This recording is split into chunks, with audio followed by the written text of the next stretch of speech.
Dumako naman tayo sa mga sangkap pantanghalan.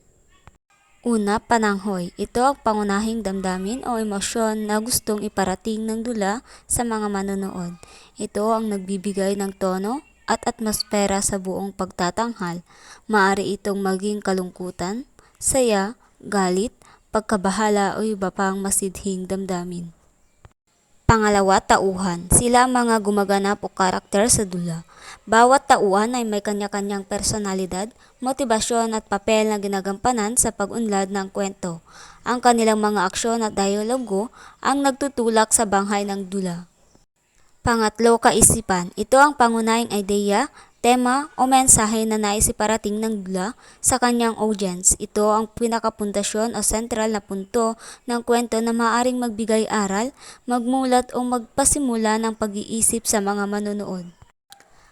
Pang-apat, mga kilalang kaugalian o kumbensyon. Ito ang mga tradisyonal o tinatanggap na pamamaraan, estilo o elemento sa pagtatanghal ng dula.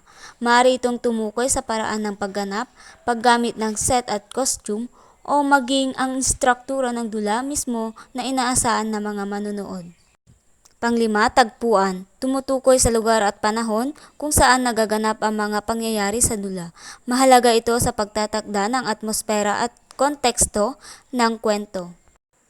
Pang-anim, kumpas. Ito ang mga senyas o galaw ng katawan ng mga aktor na nakatutulong sa pagpapahayag ng kanilang damdamin, intensyon at karakter.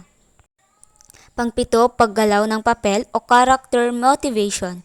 Ito ang mga dahilan o motibo ng isang tauhan sa kanyang mga ginagawa, sinasabi at iniisip.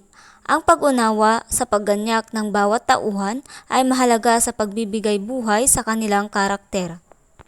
Pangwalo, pagganyak o plot motivation. Ito ang mga pangyayari o puwersa na nagtutulak sa pag-unlad ng banghay o kwento ng dula.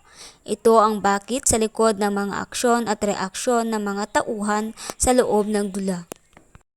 Pangsyam, dakilang palabas o spectacle.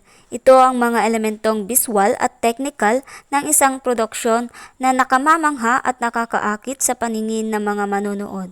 Maaring kabilang dito ang mga kahanga-hangang set, costume, ilaw, musika at mga espesyal na epekto na nagpapatingkad sa kabuuang karanasan ng panonood.